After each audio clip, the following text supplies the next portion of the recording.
6:30 ng gabi sa PRTV Prime Media Channel 31.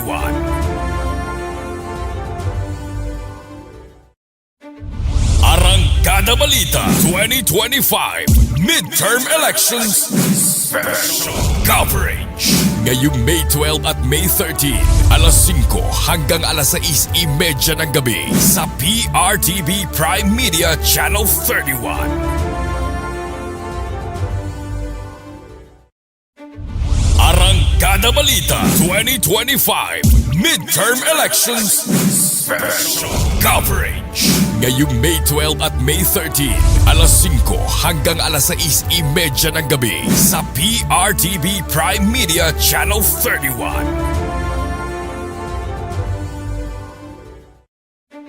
Arangkada Balita 2025 Midterm Elections Special Coverage.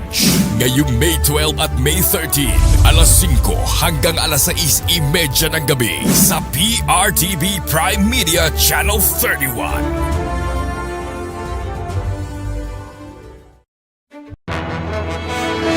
Walang lunch break ang pagseserbisyo. Kasama nyo sa tanghalian, nagmamalasakit, nagseserbisyo. Niña Corpuz, kasama si Migs Bustos. Serbisyo agad, serbisyong sagad, nagseserbisyo. Niña Corpuz, tuwing alas 12 ng tanghali, dito lamang sa Radyo 630 at Teleradyo Serbisyo.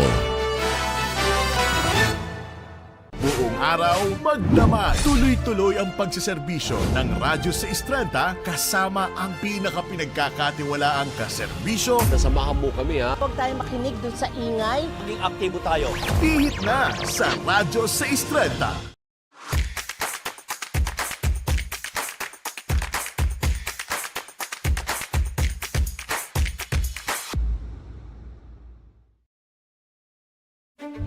Arangkada Balita 2025 Midterm Elections Special Coverage.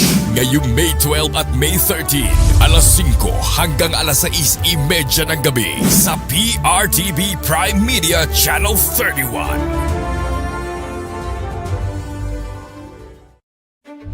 Arangkada Balita 2025 Midterm Elections Special Coverage. Ngayong May 12 at May 13, alas 5 hanggang alas 6:30 ng gabi sa PRTV Prime Media Channel 31.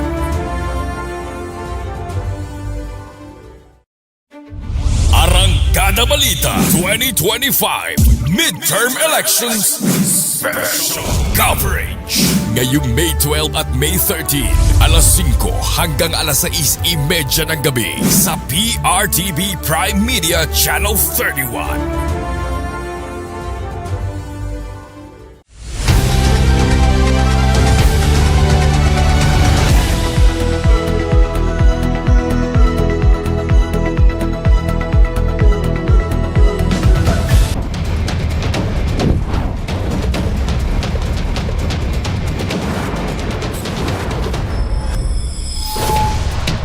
Mga karangkadang, nakikita nyo sa inyong mga screen sa iyang situation ngayon dyan sa loob ng Manila Hotel kung saan gaganapin ang COMELEC National Canvassing at sinasabi nga na mauunang bubuksan ng mga COCs mula sa international post, local absentee voting, pati na rin yung manggagaling ng Ifugao at Baguio. At sabi nga ng COMELEC, plano nila na bago ang Sabado or sa Sabado, iproproklama na nila yung 12 senador na nanalo sa midterm elections.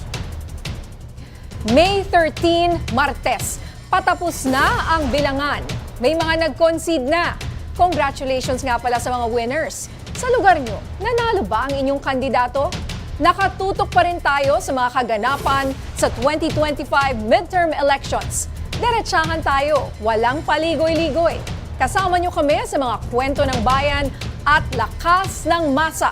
Ako si Niña Corpuz. Live tayo sa Radyo 630, 92.3 FM Radio Manila at lahat ng FMR station sa buong Pilipinas. Tuloy-tuloy ang ating pagbabantay. Kaagapay nyo kami sa mga usaping hindi dapat palampasin. Ako si Jeck Batallones. Ito ang Arangkada Balita Midterm Elections Special Coverage. Nagpapatuloy ang ating midterm elections 2025 special coverage at kasama pa rin natin sa pagtutok ang FMR correspondents mula Luzon, Visayas at Mindanao. Live na maghahatid ng updates mula sa mga lokal na botohan. Magbabantay sa pulso ng sambayanan saan man sa bansa. Sa Metro Manila, hindi lang mga incumbent ang nanalo. May mga bagong pangalan ring umarangkada at may ilang batikang politiko ang nabigla sa resulta. Narito ang report ni Angela Babad. Isang napaka-espesyal na araw po ito. Sa Pasig City, tuloy ang pamumuno ni Mayor Vico Soto. Muling pinagkatiwalaan ng mga tagalunsod sa kanyang final term. Pero sa Las Piñas, plot twist, hindi nanalo ang inaasahan. Mark Anthony Santos pulled off a massive upset laban kay Senadora Cynthia Villar na maraming taon ng dominanting pangalan sa lungsod. Sa Makati, intense ang labanan. Pero base sa partial tally, Senator Nancy Binay ang nangunguna kontra sa asawa ni Mayor Abby Binay. Sa Valenzuela, smooth ang panalo ni Mayor Wes Gatchalian na tumakbo unopposed. Sa Paranaque, leading si Edwin Olivares na dating mayor at congressman. Balik City Hall kung maiproklama. Sa Pateros, Gerald Herman is leading the count. Habang sa Taguig, tuloy-tuloy ang termino ni Lani Cayetano. Sa Muntinlupa naman, kumpirmado na. Panalo si Rufy Biazon at Fanny Teves bilang bagong vice mayor. Sa San Juan, walang sablay si Francis Zamora sa kanyang third term. Sa Malabon, panalo na si Jeannie Sandoval na unang babaeng mayor ng lungsod. Sa Marikina, kahit may mga banat at intriga, pinili pa rin si Mayor Marcy Teodoro ng mga tagalunsod. At sa Quezon City, malaking lamang pa rin ang hawak ni Mayor Joy Belmonte sa mga kalaban. May mga big names na nanatili, pero may ilan ding napalitan. Ang malinaw, pinili ng mga botante ang kung sino sa tingin nila ang may napatunayan o may potensyal. Iba na talaga ang landscape ng politika sa Pilipinas ngayon. Angela Babad para sa Arangkada Balita Midterm Elections 2025 Special Coverage. Sa Eastern Visayas, walang naging balakid sa panalo ng mga Romualdez mula Kongreso hanggang lokal na pamahalaan ng Tacloban. Sa Region 4A at 4B naman, isang dating mamamahayag naman ang muling nagbalik at namayagpag sa halalan. May report si Kath Kahukom. Talagang solido ang... Muling nahalal si House Speaker Martin Romualdez bilang kinatawan ng unang distrito ng Leyte matapos tumakbong unopposed sa 2025 midterm elections. Sa Tacloban City, nananatili ang liderato ng pamilya Romualdez. Si Mayor Alfred Romualdez ay muling naiproklama matapos makakuha ng 66,305 votes. Kasabay nito, nanguna rin sa vice mayoral race ang kanyang anak na si Raymond Romualdez na may botong 61,911. Sa kabila ng ilang aberya sa automated counting machines, nananatiling maayos at mapayapa ang halalan sa Eastern Visayas ayon sa COMELEC. Sa Occidental Mindoro, nanalo naman bilang kongresista si Leody Odi Tariela ng partido ng Federal ng Pilipinas matapos ang matinding karera sa ilalim ng bandera ng administrasyon. Sa Laguna, matagumpay na nagbalik si Sol Aragones bilang gobernador, dala ang sariling partidong Akay. Sa Batangas naman, nag-concede na sa laban kontra kay Attorney King Colliantes si Vice Governor Mark Leviste para sa ikatlong distrito. Sa isang post, tinanggap niya ang resulta at binati ang bagong halal. Sa Lapu-Lapu City, naiproklama na si Cynthia King Chan bilang bagong alkalde. Sa Batanes, nanalo bilang gobernador si June Aguto na naging hepe ng National Bureau of Investigation Cybercrime Division. Si Aguto ay anak ng dating Vice Governor ng Lalawigan. Kat Kahukom para sa Arangkada Balita Midterm Elections 2025 Special Coverage. Nasa critical stage na ang opisyal na canvassing ng mga boto para sa national positions. Kasalukuyang isinasagawa ito ng Commission on Elections sa Philippine International Convention Center. Ngunit may parallel canvassing din na ginaganap sa Manila Hotel. Samantala, narito ang latest senatorial election results as of 3:43 p.m. Partner, mauna na ako. Ang nasa kaunang posisyon, si Senator Bongo na may 26,471,407 votes. Nasa number 2 slot si dating Senador Bam Aquino na may 20,631,278 votes. Nasa third place naman ang si Senator Bato de la Rosa na may 20,256,881 votes. Nasa fourth place si Congressman Erwin Tulfo na may 16,809,701 votes. At nasa 5th place si dating Senador Kiko Pangilinan na may 15,083,621 votes. Pang-anim naman si Marcoleta Rodante with 14,900,175 votes. Pang-pito, Ping Lacson, 14,852,823. Pang-walo, Tito Soto, 14,593,551. Pia Cayetano, pang-siyam, 14,302,435. At pang-sampo, Villar Camille with 13,353,885 votes. Okay, basahin ko lang muna yung huling dalawa, no, para pasok tayo sa Magic 12. Basahin na hanggang 15, no, para makita natin yung mga pwedeng Kasi humabol pwede pa. Yes, Oo. Nasa 11th place, si Senator Lito Lapid na may 13,113,598. Nasa 12th place naman, si Senator Amy Marcos na may 13,032,000 votes. Nasa 13th place, si Ben Tulfo na may 11,883,510 votes. Nasa 14th place naman, si Senator Ramon Bong Revilla na may 11,785,074 votes. At nasa 15th place naman, si Makati Mayor Abby Binay na may 11,565,962 votes. Puntahan naman natin ang party list election results as of 3:43 p.m. Nangunguna pa rin ang Akbayan with 2,750,349 votes. Pangalawa, Duterte Youth, 2,300,370 votes. Pangatlo, Tingog with 1,788,224 votes. Pang-apat, 4Ps, 1,435,142. At panglima, ACT-CIS, 1,222,229 votes. Okay, nasa number 6 na slot sa mga party list, no? Ang Ako Bicol na may 1,061,261 votes. Nasa 7th place, ang Uswag Ilonggo na may 772,635 votes. Nasa 8th place, ang Solid North na may 753,786 votes. Nasa ika-9 na pwesto, ang Trabaho Party List na may 647,634. At nasa 10th place, ang Sibak Party List na may 587,665 votes. Pang-11, PPP with 570,223 votes. Pang-12, Senior Citizens, 569,735 votes. Pang-13th place, Malasakit at Bayanihan with 568,017 votes.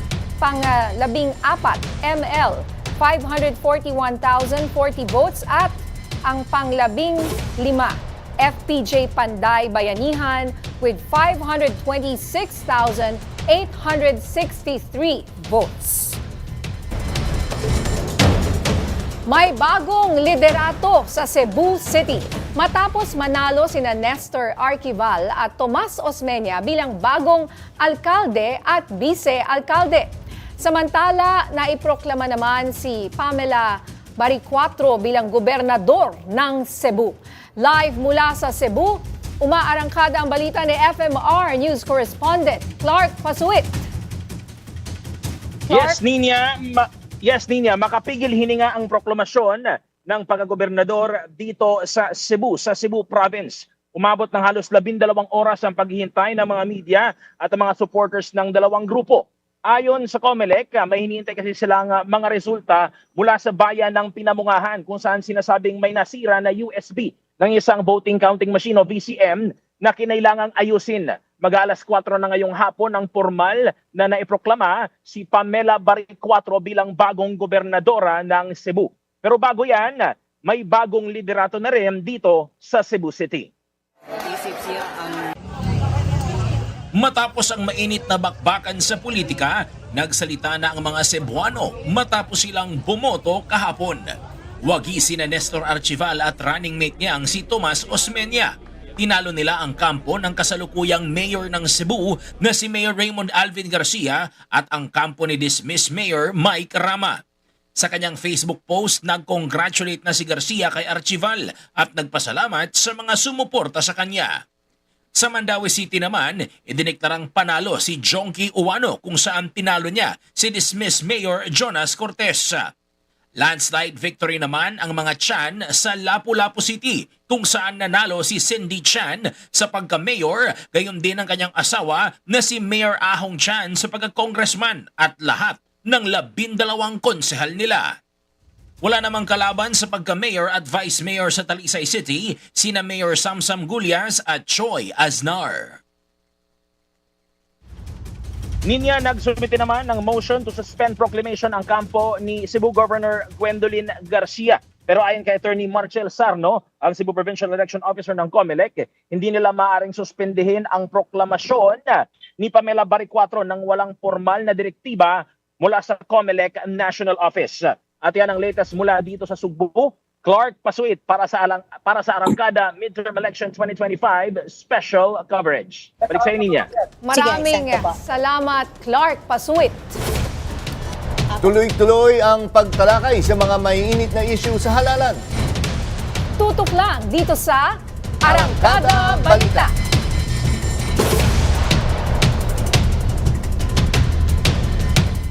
Arangkada Balita 2025 Midterm Elections Special Coverage.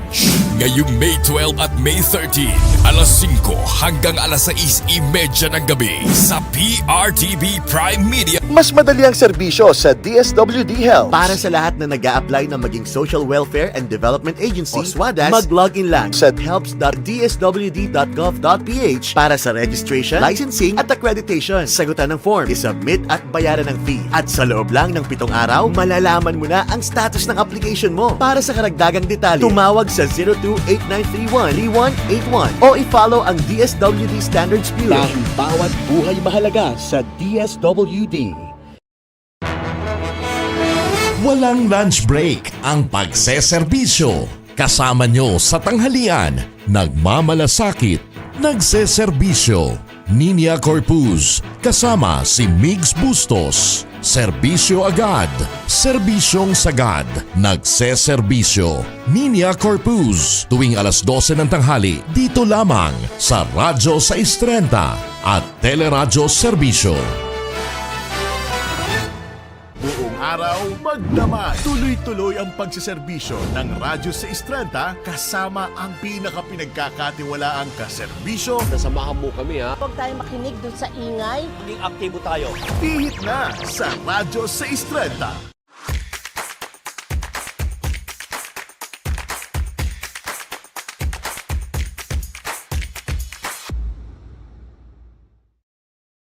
Buong araw, magdamag. Tuloy-tuloy ang pagsiserbisyo ng Radyo 630 kasama ang pinaka-pinagkakatiwalaang kaserbisyo. Nasamahan mo kami ha. Huwag tayo makinig dun sa ingay. Maging aktibo tayo. Pihit na sa Radyo 630.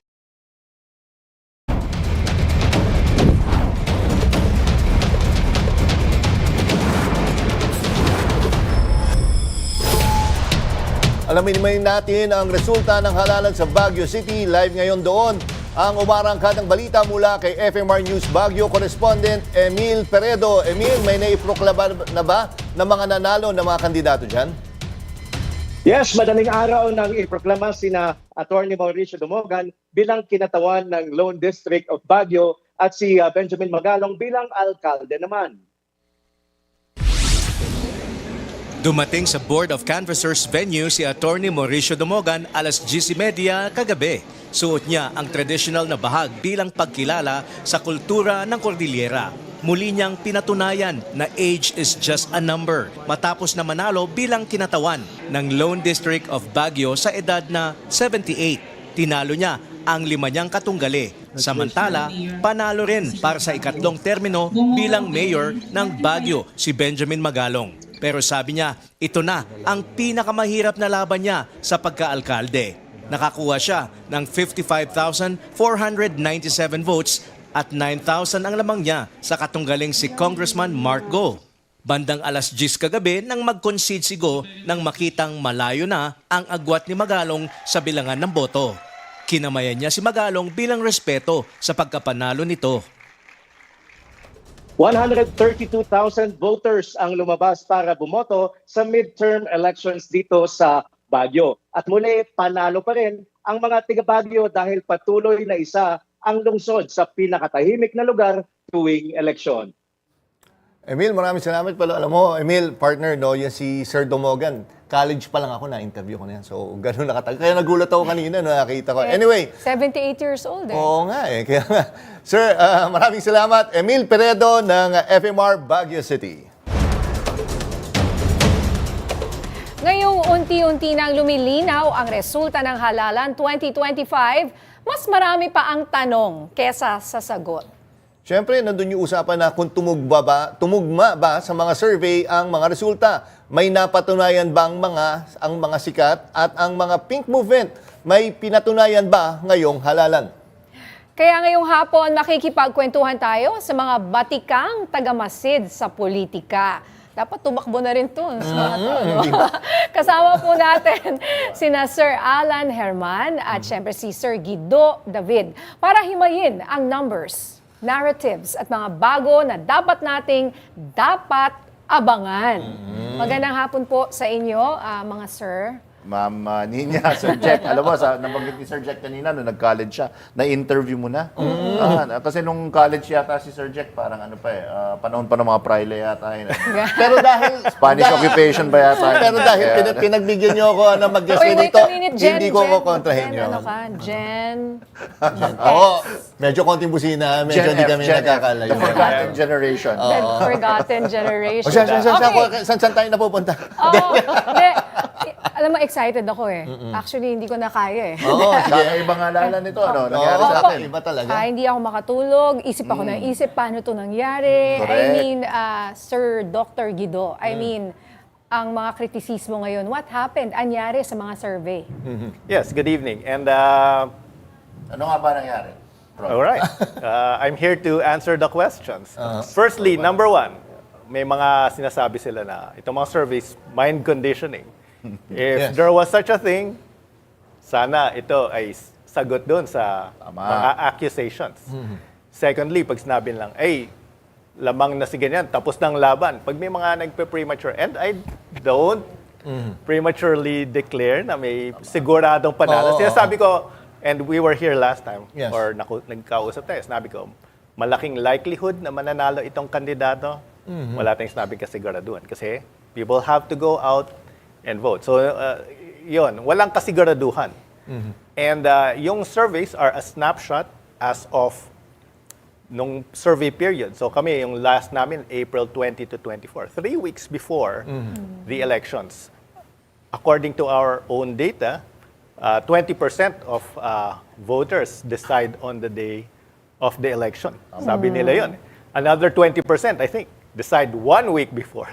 So, ibig sabihin, 40% ay wala pa dun sa, hindi pa visible. Yes, fluid. So, marami pa dun soft votes. Marami pang pwede magbago. May mga iba, hindi lumalabas at bumoboto. So, yung voter turnout, hindi pa dyan factored in yung Gen Z and millennial effect. Gen Z, 17% of voters. Millennials, 40%. Pag pinag-add mo yan, 57%, more than half are Gen Zs and millennials. So maybe nagkakaroon ng youth movement, maybe they went out to vote. So yan yung factors. Ngayon, in defense of the surveys, last time nag-usap din tayo, sabi ko, yung mga nasa number 10 to 20, dikit-dikit yung labanan dyan. Diba? Lalo sa fill-up rate. Right, mababa yung fill-up rate, maybe less than half. So yung mga dikit-dikit na yan, anybody can get in. Diba? Wala namang pumasok sa Magic 12 na malayong-malayo sa survey.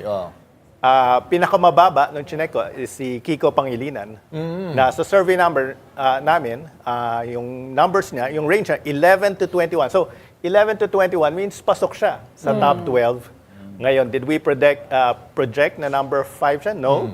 Did we think na magna-number 2 si Bam Aquino? No. In the same way, nobody predicted si Senator Robin Hood would be number 1 noong 2022. Did we predict si Marcoleta would be number 6? No, definitely no. Pero we did mention na dark horse siya. So lahat ng pumasok sa top 12 ay andun sa within the round of error, margin of error ng survey. So, andun naman sila din, yung mga pangalan. Nagkaiba-iba yung arrangement. ranking lang. Bakit? Maybe yung mga last-minute mga endorsements, yung mga movements, yung mga sample ballots. I think those all contributed to the changes that we see. And besides, para sa atin din, di ba, mas exciting. Kasi kung yung lumabas na results ay kamukha ng survey, Yun yun. Oo, di ba? Actually, yun yun. Is it any fun, Parang di ba? I mean, whatever happens, they will still say something. Yun yun. okay lang yun. Okay lang yun. Yes. I don't mind. They can say something. Yeah. But we can defend it and we can say at least, mind conditioning, it's just a guide. It's not mind conditioning. It's just a guide. It's not the end-all result. Kasi otherwise, wala nang Huwag na tayo maghalalan. Pag gano'n, di ba? Exactly. Kasi pag tumugma, sabihin ako, may na-condition nyo, baka may ganyan. Kung hindi tumugma, ako mali kayo. Damned if you do, damned if you don't, di ba? Plus, itong survey, itong election result, it's actually, in a way, interesting kasi parang wala akong maririnig masyadong magreklamo na may election fraud. So we have to give props to the COMELEC. So far, wala nga eh. Because, bakit?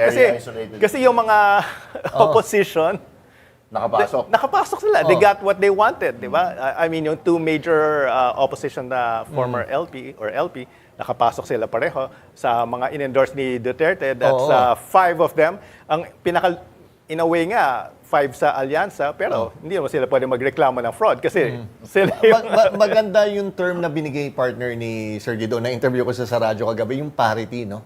Yun yung sinasabi mo na naging, yung distribution. Parang naging mas fair, 5-5-2. Well defended, Mr. Chairman. Very well defended.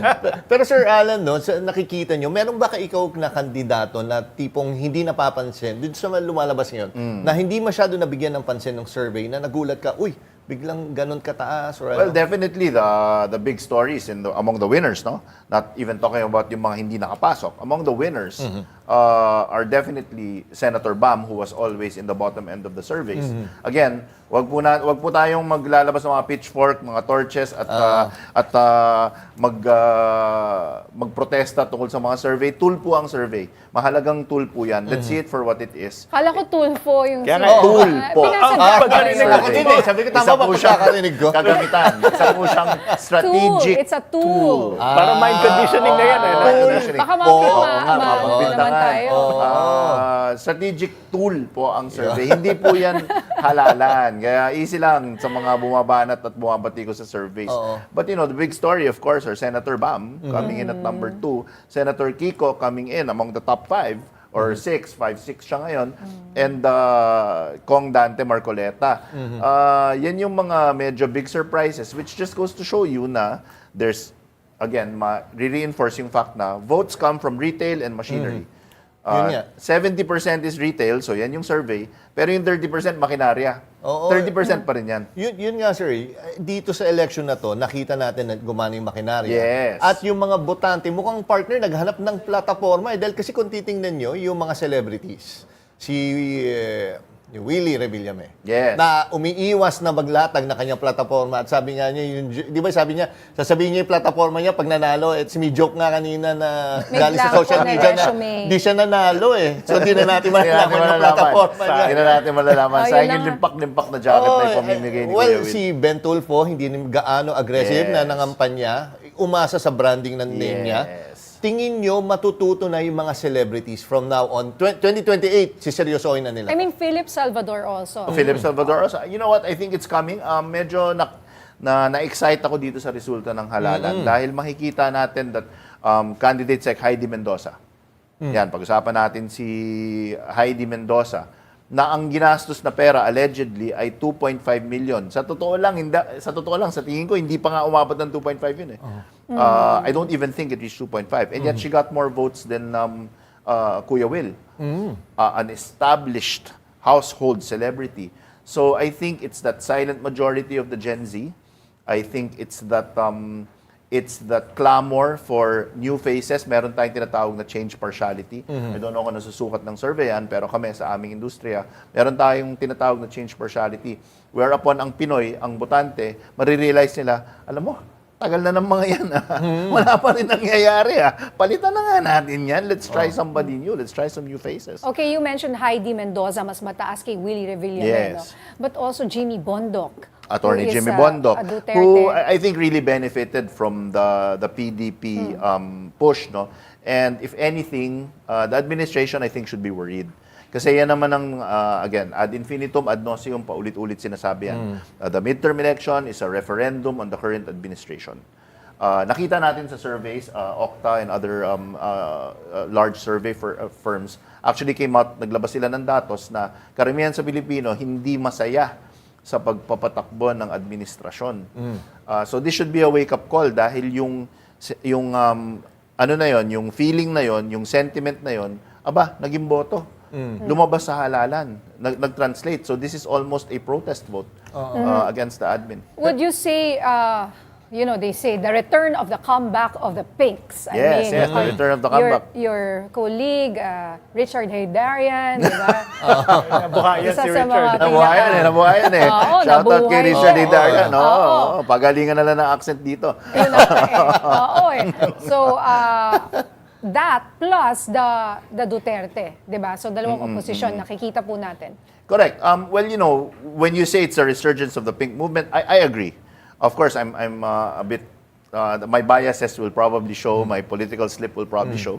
But again, it is largely an anti-administration sentiment. So that reflected both on the Duterte side at mga dating pinklawan, tinatawag nating anti-admin. So ano kaya kung ikaw ay taga-advise sa administrasyong ito? Kakampi na ba sila sa pink? Alam mo, nagulat ako. Nakita niyo ba yung... Thank you very... That's a great question, Ma'am Niña. No, I don't know if you saw... I was shocked at the statement that President Marcos Jr. put out today. Did you see it? Yes. Aba, yung last line niya, nagulat ako, sa gobyernong tapat. Ginamit niya yung line sa gobyernong tapat. Sabi ko, nagko-co-opt. So maybe that's an early indication. Oo. Pero yun nga, sir, ito din, yung last minute, angat ba sa mga kandidato sa mga pumasok yung endorsement ng INC or yung mga religious groups po? Definitely, Jeck and Niña. And yung just to add to the point kanina na mention natin, yung mga factors na nabanggit ko, ang isa pang takeaway dito is yung mga candidates, wag silang maging complacent. Na-mention nyo kanina.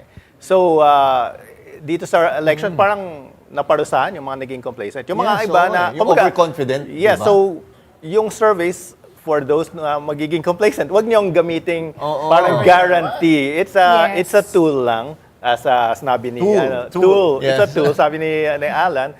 So, pag mataas ka sa survey, there's no room pa rin for complacency. Dapat puspusan pa rin. Hindi ka asa sa pangalan mo lang. Yes, and that's why itong mga retail lang yan. That's pure retail.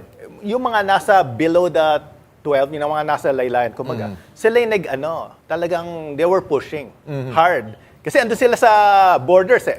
So it's a minute difference between making it or not making it. And sila yung mga karamihan sa kanila, yung mga nakapasok. Unlike yung, yung mga iba na hindi masyado nag-push. And yung mga nasa gitna, sila yung natulak pababa. Sir Alan, ito naisip ko rin, no? Etong di ba may resurgence ka ng liberals or yung mga pinks.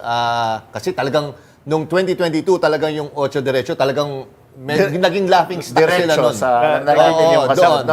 Pero tingin nyo nakinabang etong mga liberals dun sa war ng mga Duterte at Marcos? 100%. Ang tawag natin dyan, Mexican standoff po.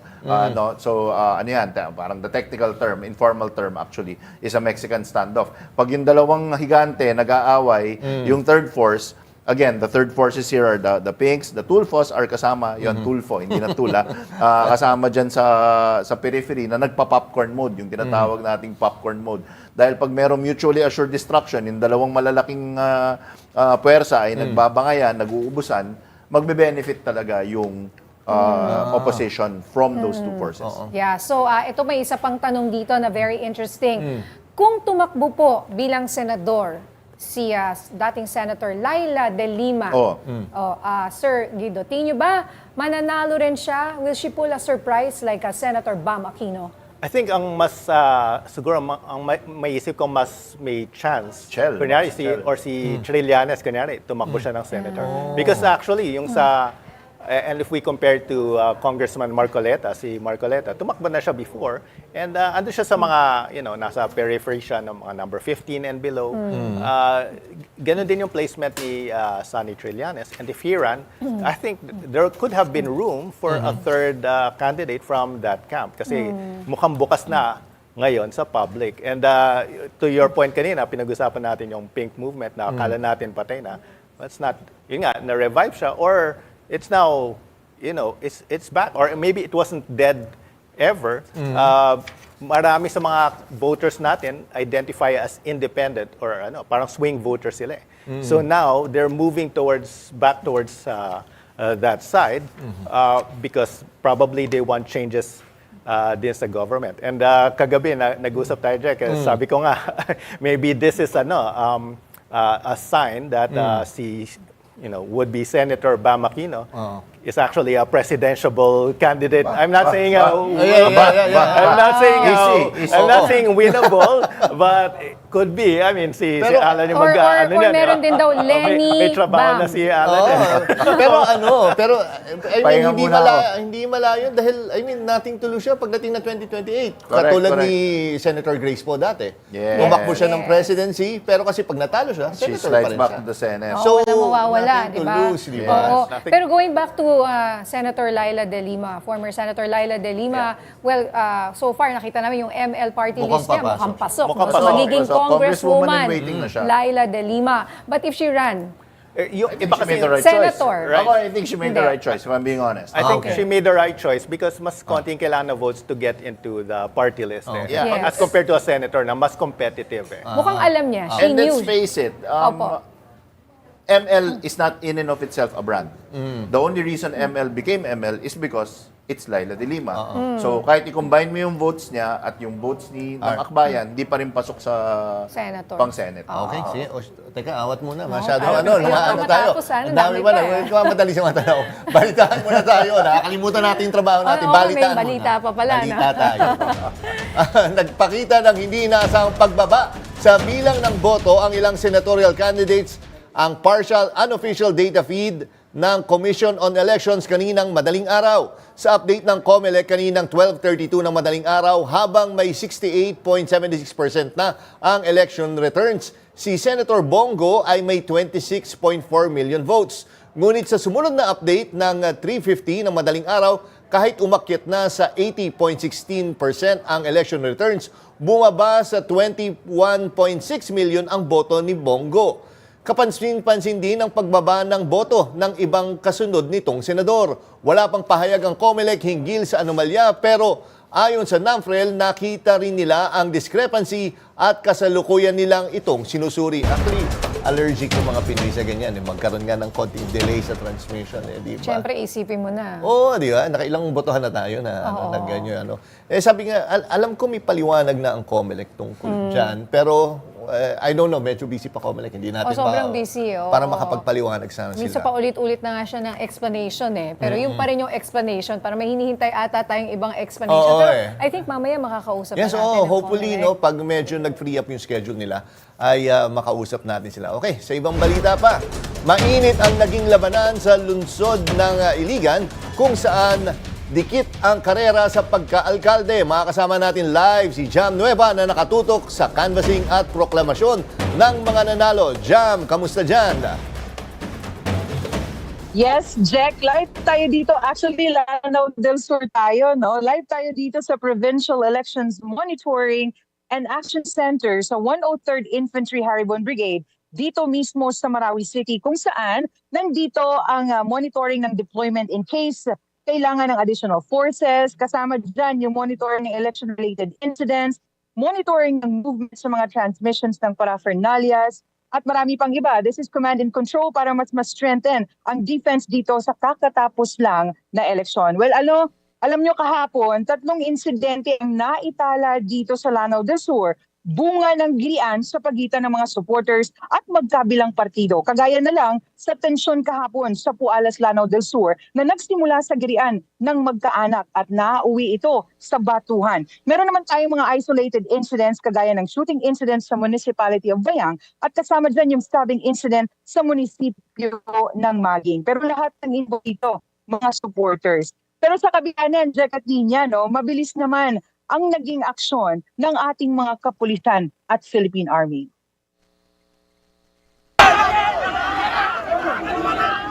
Sa kabila ng naging tensyon kahapon sa pagsisimula ng halalan sa Lanao del Sur, sinabing generally peaceful ang nangyaring botohan kahapon. Nagkaroon kasi ng tensyon sa pagitan ng mga supporters ng dalawang magkaribal na politiko. 3 ang naitalang insidente ng karahasan, yung gulo sa Pualas, pamamaril sa Bayang at isang stabbing incident. May isang insidente lang ng pamamaril na hindi daw election related. Pero sa kabila nito, sinabi ng mga residente na naging tahimik at ligtas ang nagdaang halalan. 8 batalyon ng sundalo ang ipinakalat sa lugar noon pang Abril dahil 21 municipalities ang nasa red category. Yung result naman ng eleksyon dito sa Lanao del Sur, I am very happy to report to you na yung eleksyon dito sa probinsya ng Lanao del Sur ay generally peaceful, no? Although there are isolated incidents. Posible naman na bukas maiproklama ang mga nanalong alkalde at gobernador matapos makuha ang lamang na mahigit ilang libong boto.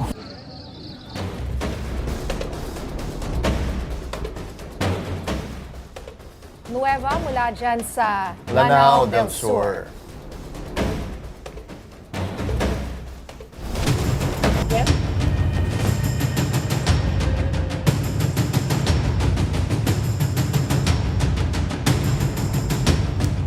Sa dami ng mga kandidato, syempre, marami din ang opinyon. At ngayon na, tapos na ang botohan, partner. Kumusta naman, di ba? Sigurado ka ba sa mga binoto mo? Meron bang mga pagsisisi Ikaw dyan? ba? Or parang, sana Ikaw, binoto sa mga ko binoto to, hindi ba? ko nadagdag, hindi. Sigurado ka? Sigurado. Oh, yun ang pinag-isipan importante. ko talaga yun. Ewan ko sila, or ikaw. Sigurado naman ako sa mga binoto ko. Malinis konsensya ko na ano. Ano ang masasabi mo sa resulta ng eleksyon? Suwak ba sa panlasa mo o may konting kirot? Ito ang boses ng bayan dahil ikaw ang botante. Sigurado po ako sa mga binoto ko, pero ang alanganin, disappointed. Parang di pa rin po tayo natuto, ano? Sigurado naman po, pero yung mayor namin natalo. Yes po, okay, sigurado po. Gusto ko lang po umunlad yung bansa natin sa mga binoto ko. Nakuha po namin yung gusto naming resulta. Nanalo po yung gusto po namin mayor. Oo naman, sigurado ako sa binoto ko. Kahit sa mga senatorial, 2 lang yung pumasok. Hindi nanalo po yung binoto ko, pero sana pagbutihin niya ang gagawin niya sa Maynila. Sigurado naman po ako sa mga binoto ko. Let's make sure na lang po maging prepared sa future. Siguradong sigurado po ako sa mga binoto ko kasi alam ko naman po in the first place na worth it po and deserve po nila. Sa resulta po, as of now, medyo a little bit disappointed pa din po sa iba kasi alam naman po natin yung sitwasyon ng Pilipinas, then bakit ganun po yung mga binoto nila. Nagbabalik po tayo sa ating kwentuhan. Kasama pa rin po natin sina Sir Alan Herman at Guido David. Kanina pinag-usapan natin ang mga resulta. Ngayon naman, ano ang epekto ng midterm election sa outcome ng mga isyong buwabalot sa national leadership? Isang mainit na usapin ang impeachment complaint laban kay VP Sara Duterte at sa mga panayam at post-election reactions, hindi umano siya masaya sa kinalabasan ng halalan. So ano nga ba ang ibig sabihin nito? Sir Ronald, yun nga, yung naging statement. Ay, Sir Ronald. Kala ko nandiyan si Sir Ronald. Namalikmata ako. Sir Alan. Si Sir Alan na lang. Nagninipisan na talaga ang mga buhok ko. Grabe, kailangan na. Ay, hindi sir, di ako doon tumitingin. Napakalayo naman na. Okay lang, dumadami naman yung chicks. Oo nga eh. Minsan nga kinokorek tayo niya na di daw siya professor. Minsan nagkakamali tayo. Ay, gusto nga sabihin, mas lalo ko naman hindi mukhang estudyante. Joke lang. Balik tayo sa tanong, sir. Sir, yung sinabi niyang, nabasa niyo ba yung letter na yung statement niya na hindi daw siya naniniwala ba kayo na hindi siya satisfied? Kung ako si Vice Presidente Inday Sara Duterte, ako ay masayang-masaya sa resulta ng halalan dahil tandaan natin, pagkatapos ng halalan, magkakaroon na tayo, magko-convene ng Senate as impeachment judges, di ba? At sila ang maghuhusga kung convicted si VP Inday. At sa composition ng Senado ngayon at yung mga papasok na senador, 8 lang ang kailangan ni VP Inday Sara para siya ay ma-acquit. At tingin ko, kahit siguro naman, yung casual political observer, makakabilang na sila ng 8. Sure na may 8 na siya na hindi boboto para sa kanyang impeachment. Ayan, so goodbye impeachment. Tingin ko, I could be wrong. Napaka-fluid at dynamic ng ating political landscape sa Pilipinas. Diba? Nakita natin yan. Pero tingin ko, kung ako'y pupusta, tingin ko, goodbye. I think kung kausapin nyo si Sec Llamas, iba yung perspective niya sa ganyan. But I'll let him... Bakit tingin niya tuloy yung impeachment? 8 lang ang kailangan para maano. Pero Sir Guido and Sir Alan, depende lang kung sino gusto sa inyo sumagot. Hindi ba, kumbaga conflict of interest? Dahil in-endorse siya ni, hindi ba daming inhibit sila doon? Absolutely, no? Absolutely. Pero I mean, not to bring up any media coverage, sa totoo lang, kung talagang didikit tayo sa letter of the law, yung mga pinagagawa natin na beginning yesterday, na nag-i-interview tayo ng mga kandidatong bumoboto, kung titignan nyo yung election code, bawal yun. Hindi pwedeng mag-interview ng kandidato. Yung pagkatapos sila bumoto or nasa likod pa sila ng polling precinct. Tapos, hello, kakaboto ko lang, anong feeling niyo? Mananalo. Bawal yun. Bawal pala yun. Bawal yun. Because hanggat hindi pa nagsasara ang oras ng eleksyon, pwede pa silang mangampanya. Pwede pa nilang sabihin, yung mga boboto pa. Botohin ninyo ako, blah, blah, blah. But, it is what it is. So, to your point, the rules are flexible. Di ba? The inhibition hardly happens. Yeah. So, eto nga po, baka naman may mga surprise tayong nakikita. How about you? What can you say, Sir Guido? Doon sa papasok ngayon na 24 senators. Ano ba sabi ni Meron Llamas? bang, let's say, admin kayong nakikita na malamang sa hindi ay boboto against the impeachment? Well, at least, according to Sec Llamas nga. Spokesperson. Naging spokesperson. Wala kasi. Wala siya dito. Nararamdaman pa rin natin. Ang mahigpit na akap ng intellectual superiority ng Ronald Llamas. Ibig sabihin na negotiate yan. Parang gano'n. So yun lang yung perspective niya. Pero, kanina, nagbilang kami ng mga, yung mga tingin namin, yung mga solid na for acquittal, and we counted 7. Ito yung solid. Na for acquittal. Na we think na baka hindi mo ma-negotiate. Sinama mo ba si Senator Amy Marcos sa listahan? Yes, of course. Yun, di ba yan? So, 7 na yan eh. Pito na nga yan. Including yung mga nakaupo. Including yung mga nakaupo. Pero pag badagdagan yun, syempre, na yun? Then, dead na yung, as Alan says. But if hindi nila madagdagan yung 7 na yun, then maybe may chance na mag-prosper. Yun nga yung sa kongreso nga partner, no? Tiningnan ko rin yung magiging listahan. Di ba yung mga magiging magsaserve as prosecutors? Tinitingnan ko nga kung nanalo ba sila. Yun nga din, di ba? Nanalo naman. Pero iba hindi I think it's Jinky Beatrix is part of the Chiron. Rod Rodriguez, I think, is part of the team. Yeah, parang nasa medyo mababa sa ano pa na siya, one rider? One rider. Medyo nasa mababa pero napasok pa rin naman. Tingin ko mananalo naman, and some other members of the prosecution. Ang nagulat ako sa Manila. Well, hindi ako nagulat, pero nakita ninyo yung nangyari sa Manila congressmen, di ba? Yung mga talagang inupakan ni VP Inday Sara ay hindi nga nanalo. Oo nga Di ba? We're talking about Congressman Benny Abante, who was very vocal during the impeachment trials, did not make it.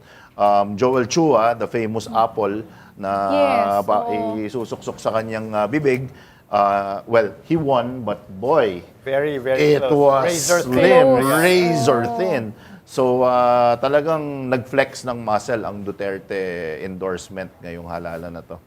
Okay. At sa tingin niyo po ba may implikasyon ang resulta nitong midterm election sa balance of power sa loob mismo ng administrasyon? Sir Guido. Well, I think yung administration still holds the cards because, they have the resources, they are the administration. But yun nga, I think mas marami ngayon, mas may checks and balance din yung government. And I think that's good for a healthy government. And at least, we can focus on problems at hand. And yan yung essentially yung statement ng Filipino people na tingnan natin yung mga issues natin, yung mga, poverty, food security, healthcare, tugunan na natin. I mean, it's not just a one issue, election. Yes, I know very important sa atin yung upcoming possible impeachment kung mag-prosper, pero we have a lot of issues to contend with for the next 3 years. Yun nga, may posibilidad ba maging leverage ng ilang kampo ang election results nga para palakasin or pigilan, or tingin nyo talagang ganun kalaking... Well, tingin ko palakasin would be the low-hanging fruit, no? Kasi, again, a survey measures trends, tapos lumabas ngayon sa resulta ng halalan, meron talagang anti-admin sentiment na malakas na translatable to votes. So, ang nature ng isang politiko, unfortunately, is to really look out for number one. Ang politiko talagang iisipin nila yung kanilang political future. So ngayon, iisipin nila, sino yung lumabas na malakas? Sino yung mukhang yung mga tao hindi na masyadong natutuwa sa admin. So maybe they will already be veering towards 2028. Yan yung term na tinatawag nating the romanticized and much repeated term, lame duck. Di ba? The lame duckery of it all. Medyo nagiging lame duck na yung Pangulo after the midterm elections kung hindi siya nakapagpasok ng majority sa Senado. And it happened, I can't recall a time, I think PGMA was the last time. Si PGMA, dalawa yung naipasok lang bilang admin. Ngayon, 5, looks like, in waiting. So, it's very telling. It's almost a repeat of that PGMA time. At sa approval ratings rin, ganon. Magkadikit. Si PGMA was at a certain level during the midterm elections. PBBM is actually lower. Parang 2 statistical points lower pa yata. So it's that. So tingin ko in terms of impeachment, it's a strong case for halting the impeachment process. On the other side of that coin, siguro yun yung sinasabi ni Sec. Ronald Llamas, yan na lang ang last desperate mission ng administrasyon. By hook or by crook, kailangan nilang ma-convict si Vice President Inday Sara Duterte. And if not, kasi nakita naman natin yung mga mananalo po ngayon, parang kung isipin mo, prepare for the worst. Prepare for the worst. You're practically handing her the presidency if you don't impeach her. I think at this point, no. But let's say she's not impeached. Kaya ba talunin ng pink etong Duterte, which has shown a very very good strong point. Maybe a third force, di ba? Maybe a third force. Ito na yung sinasabi nilang the third force. We're waiting for the third force. You know what? These elections might have just shown us that the third force is viable. Hindi lang siya nasa realm ng pag-asa, ng thirst ng mga kababayan natin para sa good governance at sa bringing the integrity back into the electoral process and candidates. You know what third force are you talking about? Are you talking about the pink movement? Pinks, the resurgence of the pinks. Hindi pa kaya, sabi nung iba So will they have to look for other alliances then? Well, sa tingin ko, oh gosh, you put me squarely on the spot. Kasi titignan natin yung huling nag-number 1 sa the last senatorial election. Senator Robin Hood, good evening po. He will be, he was number 1, but you don't really expect this guy to shine and to be, or at least we hoped. Nag-number 1 na siya. Pero in the past 3 years, makikita natin siguro in terms of performance, in terms of really using his platform and really being an excellent legislator, baka hindi niya masyadong nagampanan yon. Senator Bam, on the other hand, a lot of people are confident that with a mandate of number 2, finishing number 2 in the Senate, he will use these 3 years to really become an excellent, visible legislator. So, we don't know, Ma'am Niña, baka ito na yung third force na inaantay natin. Right, because from the last elections, si Vice President Leni, she did garner mga 28% of the vote. And if that can be inherited by now Senator Bam Aquino, maybe a couple of overlaps, di ba? Right, some overlaps and then maybe even increase the base because let's face it, Bam has the advantage of a brand. si VP Lenny actually was a relative newcomer. I mean, yeah, you probably don't agree. I mean, she's the vice president, right? Natataka lang ako bakit sa show natin hindi ka ganito ka. Kaya eloquent. At, because nandun si Sec Llamas eh. So, academician ang dating mo dito. So, I just, sino ba itong Parang katabi ko? pwede po bang magmano, Sir Gino? Nagugulat ako eh. Nagugulat ako dito sa katabi ko eh. Oo nga, very... Professor eh. Oo.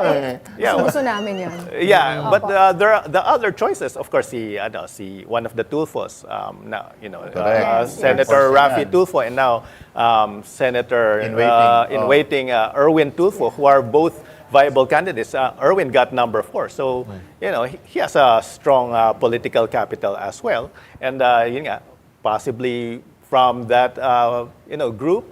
Or maybe someone new, like something random, like si Mayor Joy Belmonte, kunyari. Oh, well. Or Senator Risa Ontiveros. I mean, Akbayan is number 1. Pasok si Bam. Who saw that, right? Who saw that? I mean, Akbayan. I mean, that was very, very telling dahil sa mga surveys. Well, then again, party list survey, talagang ano yan. Yeah, it's a crapshoot. It's a crapshoot. That's a term talaga.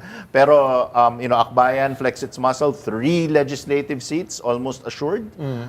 And Senator Risa being the de facto leader of the Akbayan, well, she's not the de facto leader. I would say she really is, whether appointed or not. Siya talaga yung figurehead ng Akbayan. I just remembered one thing, sisingit ko lang. Go. Diba there was a time na muntik na maging first nominee si Sec ng Akbayan? He nominated himself. Okay. Tapos inulan siya ng mga laughing emoji.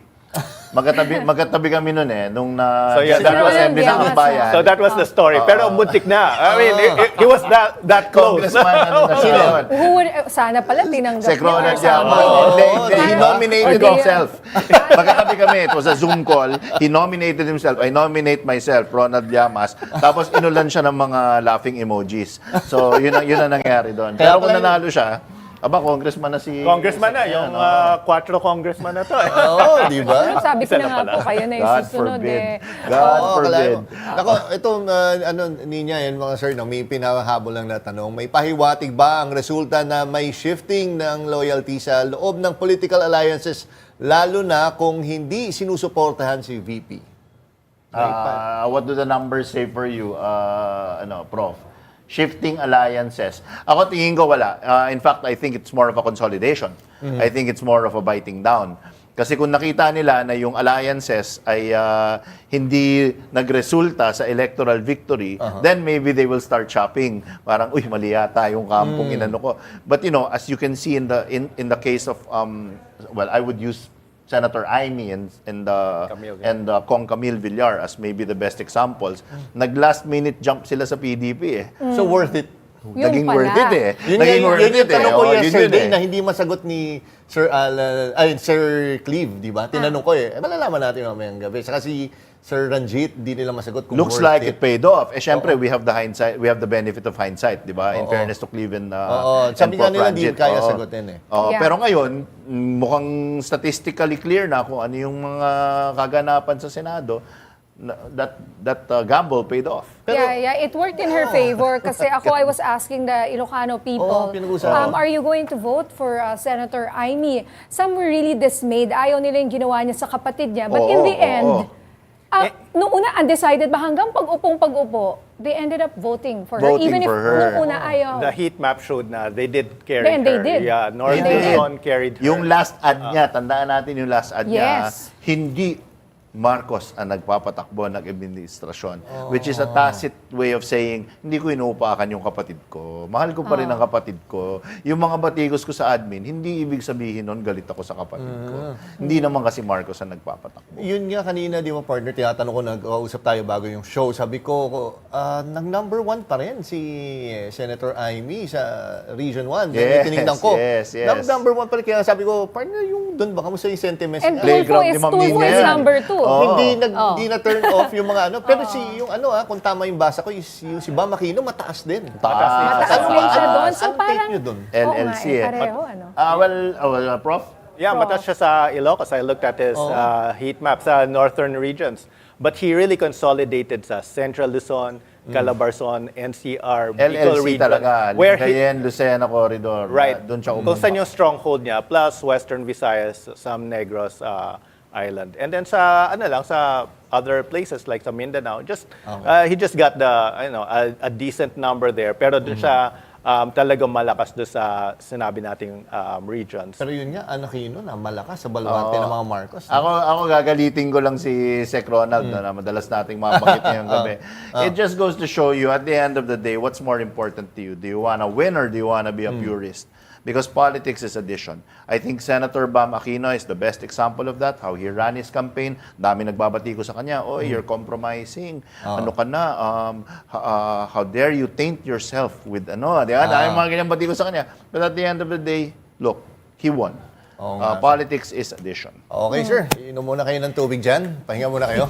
At kung sa tingin nyong mainit na yan, may mas mainit pang mga balita na susunod. Kaya balitaan muna tayo. Landslide win ang nakuha ni House Speaker Martin Romualdez bilang kinatawan ng unang distrito ng Leyte sa ginanap na midterm elections. Ito ang huling termino ni Speaker Romualdez sa pagka-kongresista. At live mula sa Tacloban City, may report si FMR News correspondent Don Chu. Don, naiproklama na ba si Speaker Martin Romualdez? Proklama ng Leyte Board of Canvassers si House Speaker Martin Romualdez kaninang tanghali sa Leyte Capitol SB Session Hall. Si Romualdez ay walang katunggali sa kanyang pangatlo at huling termino bilang kinatawan ng Leyte 1st District. Kasama niya sa proklamasyon si Tingog Party List Representative Judas Indre, mga taga-suporta at buong congressional staff.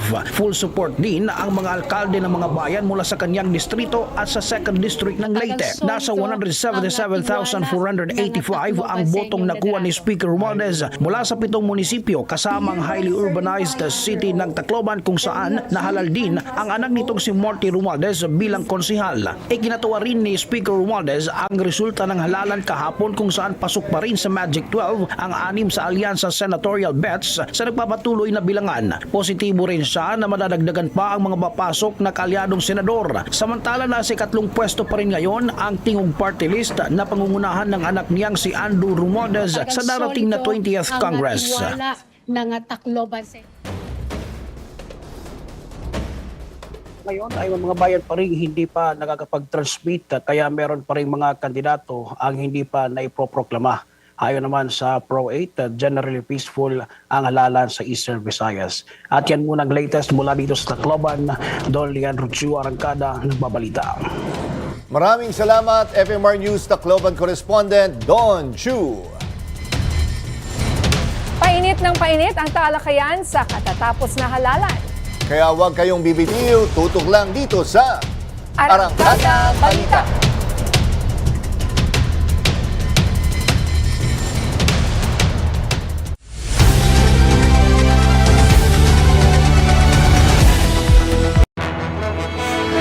Walang lunch break ang pagseserbisyo. Kasama nyo sa tanghalian, nagmamalasakit, nagseserbisyo. Niña Corpuz, kasama si Migs Bustos. Serbisyo agad, serbisyong sagad, nagseserbisyo. Niña Corpuz, tuwing alas 12 ng tanghali, dito lamang sa Radyo 630 at Teleradyo Serbisyo. Buong araw magdamag. Tuloy-tuloy ang pagsiserbisyo ng Radyo 630 kasama ang pinaka-pinagkakatiwalaang kaserbisyo. Nasamahan mo kami Huwag tayong makinig dun sa ingay. Maging aktibo tayo. Pihit na sa Radyo 630.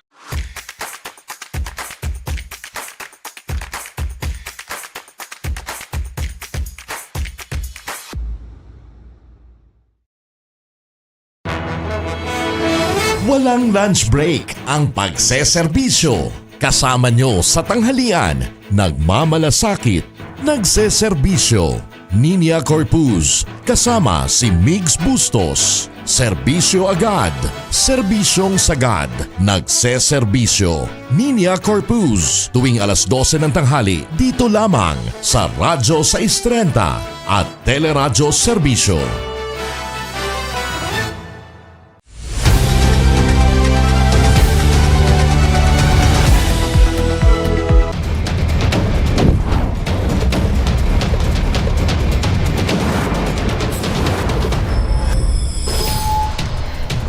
Nanatiling pinakamalaking partido sa Kamara ang Lakas CMD matapos magwagi ang 104 sa kanilang mga kandidato sa katatapos na congressional elections.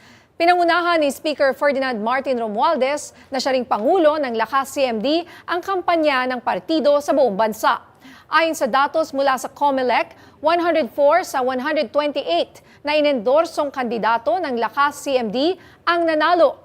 79 ay mga re-electionist, habang 25 naman ang mga bagong mukha sa Kamara. Ayon kay Speaker Romualdez, ang resulta ay patunay ng tiwala ng taong bayan sa liderato, pagkakaisa at plataporma ng partido.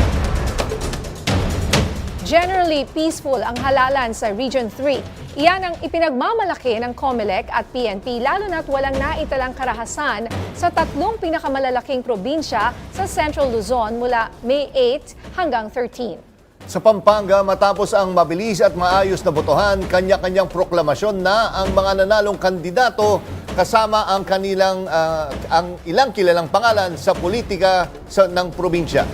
At live mula sa Pampanga, naroon si Gracie Rutao. Gracie, sino-sino na ang mga naiproklama dyan? Niña, isang araw lang matapos ang eleksyon, naiproklama na agad ang mga nanalong kandidato dito sa Pampanga mula sa municipal level hanggang sa provincial level. Matahimik, mabilis ang naging proseso. Yung isa po Sa ulat ng COMELEC at PNP, maituturing na generally peaceful ang halalan sa buong Region 3, lalo na sa Pampanga, Bulacan at Nueva Ecija na ayon kay Police Brigadier General Jean Fajardo ay first time sa matagal na panahon na walang naitalang karahasan sa mga lugar na dating nasa election areas of concern. Sa Pampanga, maaga ring naiproklama ang mga nanalong kandidato sa iba't ibang antas ng pamahalaan. Walang kalaban si incumbent Angeles City Mayor Carmelo Gilasatin Jr. na ngayon kinatawan ng unang distrito matapos makakuha ng 262,517 na boto. Si Dr. Ana York Bondok ang nanalong kongresista ng ika-4 na distrito matapos talunin si Patrol Party List Representative George Bustos. 203,602 votes kontra sa 105,944. Uncontested din si dating Pangulong Gloria Macapagal-Arroyo sa ikalawang distrito at naiproklama na ngayong hapon. My priorities would be, number one, the priorities of the administration, being a member of the majority, and secondly, priorities of the district, and if necessary, of the province. Sa ikatlong distrito, panalo si Mica Gonzales, anak ni Deputy Speaker Dong Gonzales, at muli ring umarangkada ang mga Pineda, Lilia Nanay Pineda bilang gobernador at ang anak niyang si Dennis Delta Pineda bilang Vice Governor. Nagpalitan lamang sila ng posisyon. Kabilang sa kanilang nakalaban ay sina dating Mayor Dan Bailon at dating Gobernador Among Ed Pandillo.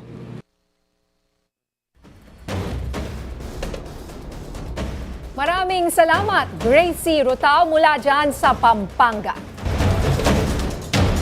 At nagbabalik pa rin tayo sa ating kwentuhan. Kasama pa rin sina Professor Alan Herman. Tama ba, Professor? Professor. At Professor Guido David. So tama naman ang professor. You might as well be. Diba? Kasi si Llamas prof na rin. So, sabi ko, mas gusto nyo secretary, tulad kay Secretary Llamas. I'll take whatever honorific. Nalilito na ako, lahat kayo mukhang professor sa akin at hindi mga estudyante. Yun yung inyong vibes. Professional lecturer. Yan tayo. Sir, ngayong araw, halos buo na ang larawan ng halalan 2025. Tanong ng marami, ano na ang magiging itsura ng bagong political landscape? Sino ang mas lalakas? Sino ang posibleng mawalan ng impluensya? Ngayong may malinaw na mandato ang ilan at bagong mukha rin sa ilan sa mga lungsod. Anong klase ng pamumuno at politika kaya ang susunod? Paano, yun nga sir, paano nagbago yung nabago ng midterm elections, yung power dynamics ng mga partido?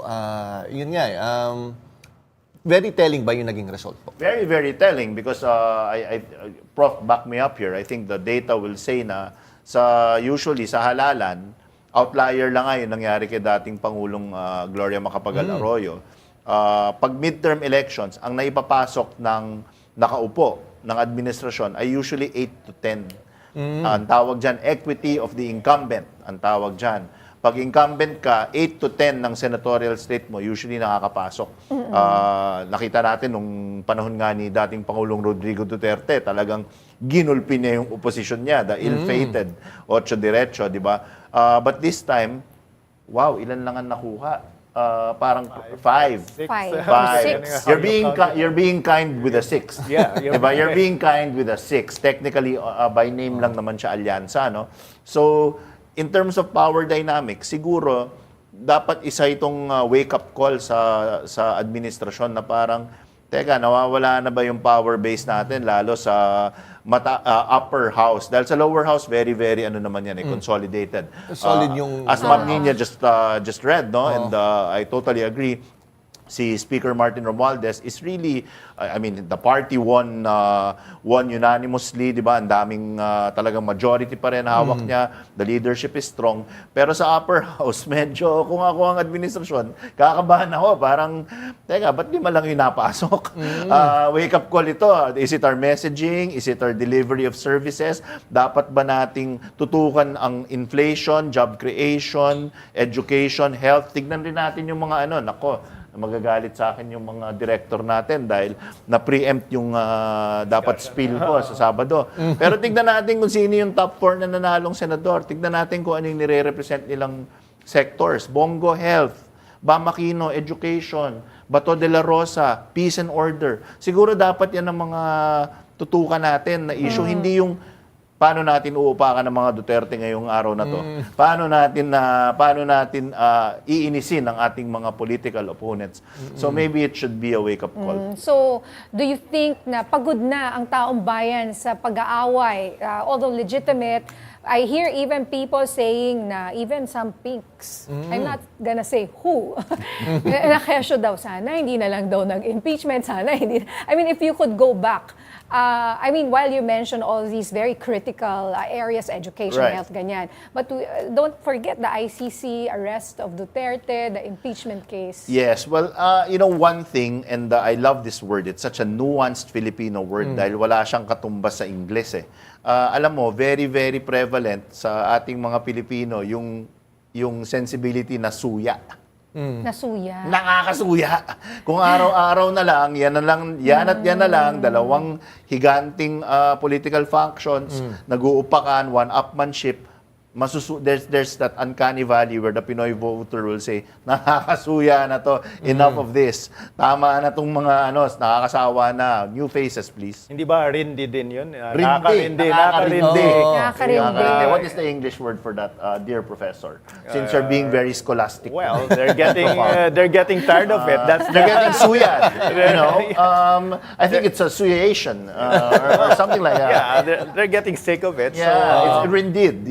But I think yung fatigue is definitely real if we're talking about that. Because, yes. Sorry, sir, to cut you. And also, I remember Senator Bam Aquino saying na when he was asked about the impeachment that he kind of, set it aside. He did, and he got hit for it. He did, but... He got hit for it. Again, the purists, di ba? Inapakan siya. And yet he's number 2. Pero I think it was a good decision on his part kasi if he makes his position too early, then it could actually affect his yung voting preference sa kanya. I mean his vote count. So I think it was a good sidestep. And ganun din naman ginawa ng mga iba, like former Senator Ping Lacson, they sidestepped the issue. And I think, sidestep. Parang it's better to be safe than sorry. Yung sinabi niya ni Sir Alan, napanood ko siya sa sabi, let's talk. Let's talk less mistakes. But you know what? And I don't think the good senator in waiting will begrudge me for sharing this story. No? Alam mo, nagkape kami ni Senator Bam. I think I legitimately call him senator. During that time na parang the purists were hitting him, na parang you should have taken a stand. We had a nice merienda, Senator Bam and I. And alam mo, tumatak sa akin yung sinabi niya. Sabi niya, alam mo, Alan, napanood mo ba yung Godzilla versus King Kong? Sabi ko, oo. Sabi niya, which version? Yun na nga. Ano nangyari nung nag-aaway sila? Sabi ko, syempre, nasira yung buong city, yung lungsod. Sabi niya, yun na nga bakit tayo nagpo-focus dun sa dalawang giants, what are they called? There's a technical term for them. But anyway, naglalaban, siguro pansinin natin yung peripheral damage. Kasi sa sine, kinakalimutan sila eh. But in real life, if this was happening, iisipin mo, ang daming gusaling nasira, mga kotse, mga sasakyan, nasaktan na tao. Ganito rin ang politika, sabi sa akin ni Senator Bam. Very, very nice way of putting it, di ba? He laymanized it. Sabi ko, nga, there's so many people getting caught in the crossfire. Basic services are being neglected. Panalo na naman siya so hindi ako nangangampanya for Senator Bam. Tapos na ang halalan. Naalala ko si Senator Drilon noon sinasabi, politics, the art of compromise. You know. Absolutely. I agree with that. I know I'm gonna get flamed for it by the purists, but I agree with it. It's really... Do you have something against the purists? I mean... It's my political slip show. Am I being obvious? Dito din, partner and sir, di ba sinabi ko nagulat tayo yung Region 1, malakas si Bam. Nagulat ba kayo na nakuha niya yung endorsement ng INC? Did it come as surprise sa inyo po? Well, frankly, I knew he was gonna get it. Oh. May insider information yata si Alan. I was not surprised.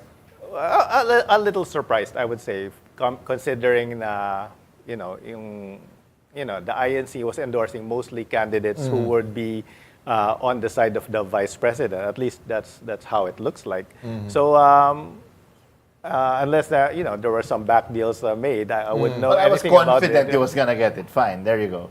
Let me be coy about it. I was confident he was gonna get it. So lahat po ng in-endorse ng INC yung 8, no? Pasok ano? Except si Bong Revilla. Except Bong Revilla. At number 14. Not so far But still, behind. At least, and dati, people were criticizing na in-endorse nila yung mga nasa laylayan, maglalaban-laban. But ang nangyari po, pasok lahat except 1. Yes.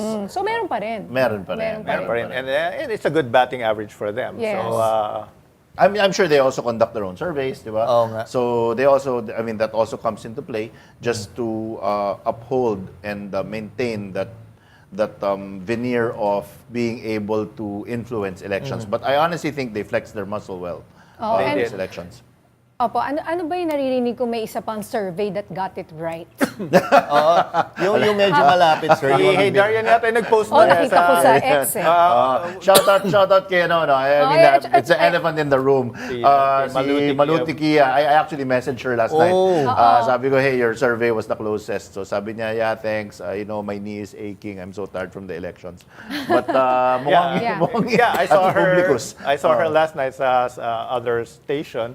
And I did say na, to be fair, she got it she got it right. She got it right. A lot of it right. She saw Bam number 2, Kiko in the top 5. Pero saan mapunta tayo? Yung sa mga surveys, tingin nyo, ano yung natutunan nyo from this 2025 election pag magko-conduct na kayo ng survey para sa 2028, sir?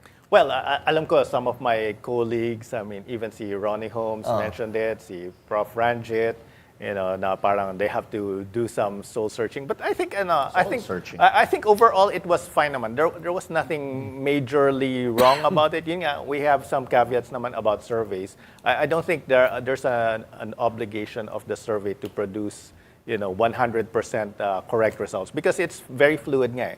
A lot of things can change from the time the survey is conducted until elections. And sometimes it gets it right, yung mga local elections, and sometimes not. So as long as it's just used as a guide, yung caveat nga na don't take this as the holy grail. I think we should be okay. But of course, there's room for improvement. And kunyari, why did Publicus get it more closely correct compared to other face-to-face? Ako gusto mag-comment dyan. Yeah. Ako gusto mag-comment dyan. Ito na naman kasi tayo eh. That's the Pinoy mindset. Sorry mga kapwa akong Pilipino, mahal ko kayo, mahal ko ang Pilipinas. Pero ito na naman ang mga Pinoy eh. Nega na nega eh. Di ba? Imbis na thinking, the surveys got it wrong. Ay, walang kwenta ang surveys. Pakuin na natin sa krus ang mga survey firms. Bakit ganon? Why don't you look at the brighter side, the opposite side of see it from another lens? ang survey snapshot in time. Maaari pa magbago. So kung yung kandidato ko, hindi masyadong maganda yung performance sa survey, hindi ibig sabihin tapos na ang boxing. Oo, na hindi mo siya ibubuhay. Kaya pa nating ilaban to. That should be the mindset. The survey is a snapshot in time. Yeah, but in reality, it does affect, it affects my mindset. I mean, when I see it, oh my gosh, yung kandidato ko, for example, ang layo na. Ano ka nandoon, di ba? And then, as you said, politics, I mean, it's, numbers. It's a numbers absolutely, game. Absolutely. And so, mapapaisip ka, who is likely to win? And, do I have to sacrifice someone? Yes. But it could be different din sa mindset ng the younger generation. Because some of them that I talked to, nakita nilang nangunguletlet yung kandidato nila. But they don't want to give up. Parang, we have to go out and vote para mapatas yung numbers ni ganito. So, we could flip that in that perspective. So, you could turn that into a positive as well. And yun nga, yung mga candidates na naging complacent towards the end of the campaign period, they actually suffered. So, most of them, silang nag-fall from the top 12, whereas yung mga puspusan pa rin, still pushing, they're the ones who made it. Okay. Pero yun nga, sir, tingin nyo eventually, partner, ano assessment nyo? Nag-mature na ba ang Pinoy voters? Kumbaga, mas gusto na ba nila yung mga policy-based or yung mga gagawa talaga ng batas kaysa sa man na ini-entertain lang tayo or mga based on popularity? Tingin ko, oo, and I love it. I think the era of Dean campaigning, yung tinatawag nilang Dean, D-E-A-N, delight, entertain, amuse, make noise, kumanta na lang, magbudots na lang, ilabas na lang yung mga sexy girls. Tingin ko, it's coming to a close. I think the voters of this generation, shout out to the first-time voters, the Gen Zers, who really swung it. I'm hopeful. Natulog ako, sarap ng tulog ko, sarap ng ulam ko kaninang almusal, pagising ko. Mabuhay ang Pilipinas. I'm heartened by the results. Sure. Yeah, and I agree with that. Have we turned the corner? I'm not 100% convinced. It's a wide corner. But this yes, is I mean, still five. But you say 5-5. But this is a good start. And we were talking about yung mga celebrities and yung mga dynasties, and we are seeing changes. And yun nga, I mean, from the other networks, sinabi nga nila sa akin, sabi ni Alan Herman, yung national elections is more of, yung local elections is solutions, whereas national is distractions or diversions. And now I disagree then, and I can, happily sort of disagree with you. Yeah, rub it in, man. Rub it in. I mean, hindi naman. We see your perspective, but at the same time, yun nga, maybe there's some changes happening, and we're seeing it right now. And this is positive, actually, for the country. Now, all this talk about dynasties, all this talk about yung mga celebrities who are just running on the brand alone, maybe they're listening. Maybe they're actually listening, and we thought they're not. And then also we thought that nakalimutan na yung pink or yung yellow movement. And buhay pa pala, di ba? So it's not just buhay; it's alive and well, and that's why both candidates were probably given a slim chance, not just because of the surveys, and that's it affected the campaigning of other candidates like Sina Trillanes, but now they're a viable opposition. Once again. Alive and clicking, sabi ni Michael Fatin. They're alive and clicking. Ayan. And last question before we wrap up this segment. Babalik pa ba? Or ito na yun? Well, may isa pang balik, so hold your parting shots. But for our last question, with these results, kanino po sa nakita nyo napunta ang political momentum? Ako, tingin ko, Prof, I'll take this one first. Tingin ko, it's with the Duterte, the revitalization of the Dutertes, with the Pinks following very closely.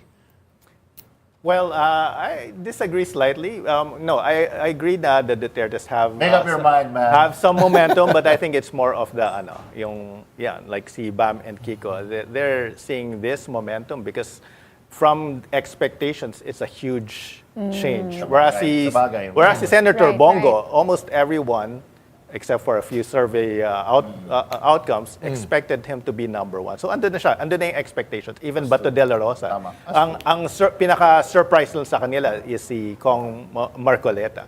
Pero sa, from the camp of the Pinks, Bam Aquino, Kiko Pangilinan, Akbayan Party List, ML party list. Diba? So, there's a in terms of yung change lang, the huge change in momentum, I think, I is sit with corrected then. Ang dali ba naman ma-convince? You PR the PR guy. PR the PR guy. Prof. Guido. It was a big jump, no? Okay. May special guest? Okay, may special guest. Meron? Special. May sasayaw kakanta. May sasayaw ba? At ano? Wala pa pala. Ay! Ako! Kala ko naman nagulat. special. Pati Kahit ako sinabi naman surprised. special, nag-expect kami Okay, hi sir. Yeah, I'm glad you're here, sir. Oo. Prof. Hapon lang, hapon. Tayong meetings eh. Oo sir, pinupulutan ka ng dalawa dito kanina. Habang wala kayo, sir. Naku. Hindi naman talaga pag-absent ka sa inuman eh. Sa kwan eh. Pero pag harapan na. Ako sir, pupunta ka pag nandito yung dalawa dahil kinakawawa ka nila sir pag wala ka sir. Pag kaharap mo naman, ang babait. Oo nga sir. Siguro bigyan natin ng isang tanong. Sir, Niña, ano naging interpretation mo sir sa naging results na very positive ba? Negative? Ano yung nabasa mo sa results? Sir, just to interject, you got some things wrong. Very negative for the administration. Opo. And also negative for the survey firms with present company included, no? Kaya dahil paano naman yan cup half full, half empty. Halimbawa, expected naman yung surge ng mga Duterte, di ba? Expected naman yan. Although yung kay Marcoleta ay hindi ganun ka-expected, di ba?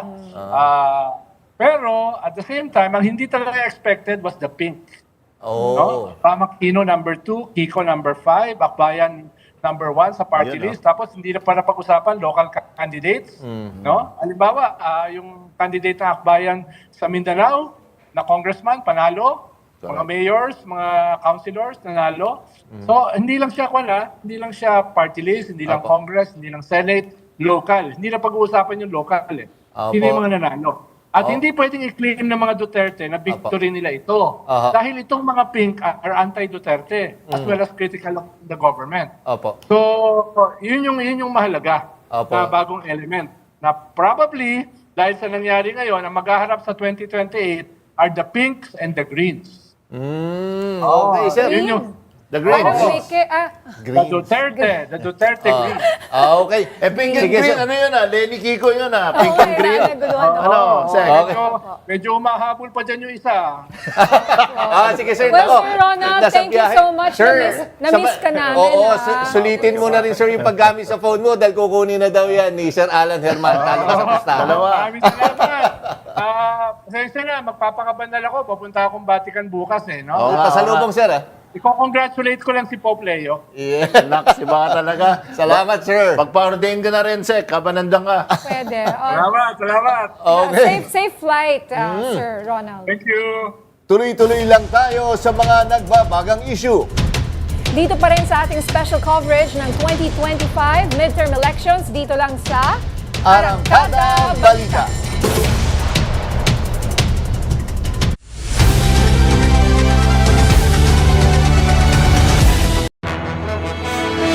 Walang lunch break ang pagseserbisyo. Kasama nyo sa tanghalian, nagmamalasakit, nagseserbisyo. Niña Corpuz, kasama si Migs Bustos. Serbisyo agad, serbisyong sagad, nagseserbisyo. Niña Corpuz, tuwing alas 12 ng tanghali, dito lamang sa Radyo 630 at Teleradyo Serbisyo. Buong araw, magdamag. Tuloy-tuloy ang pagsiservisyo ng Radyo 630 kasama ang pinaka-pinagkakatiwalaang kaserbisyo. Nasamahan mo kami Huwag tayo makinig dun sa ingay. Maging aktibo tayo. Tihit na sa Radyo 630.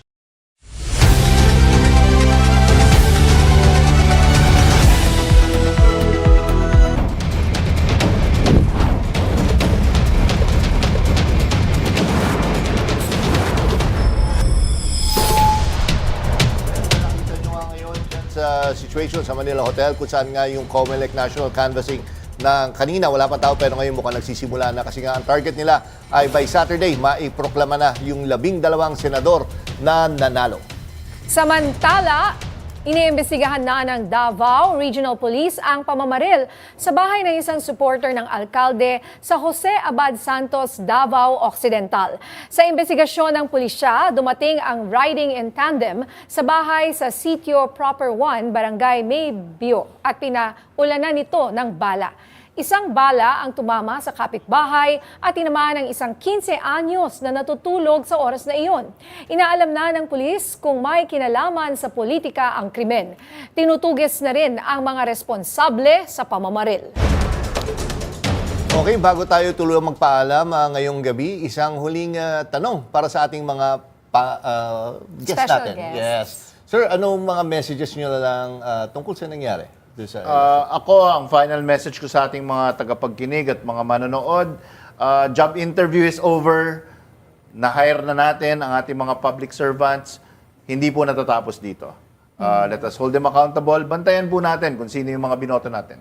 At tignan natin kung sila ay magpo-perform ayon sa kanilang tungkulin, sa kanilang mga pangako. Let's hold them accountable. So that is my final message to our voters. Mabuhay ang Pilipinas. Ako sa mga voters ay salamat sa pag-exercise ng ating karapatan sa demokrasya at sa pagpili ng mga inyong kandidato. Of course, that's the process of democracy. We'll hope for the best dito sa mga napiling kandidato and hope na makatulong to sa bansa. Pero this gives me a lot of great hope para sa mga kababayan natin, sa mga bagong henerasyon ng mga kabataan. Bagong henerasyon? the next generation, yung mga Gen Zs, yung mga millennials, para, nagkakaroon tayo ng hope na talagang magbabago yung ating, yung pagpili natin ng mga kandidato at yung pag-participate natin sa election process. Okay, very well said, sir. Kung may natutunan tayo ngayong halalan, one thing is certain, welcome sa bagong era ng politika sa Pilipinas. At yan ang mga balitang... Parang Taylor Swift. Yes, era. Oh, yeah. And doon pa na kanina, yung mga celebrities. At yan ang mga balitang umarangkada ngayong araw. Maraming salamat sa inyong pagtutok sa aming espesyal na pagbabantay sa halalan. Ako si Jeck Batallones. At dito nagtatapos ang aming Arangkada Balita 2025 Midterm Election Special Coverage. Ako si Niña Corpuz. Para hindi mahuli sa usapan, kapit lang. Ito ang Arangkada Balita.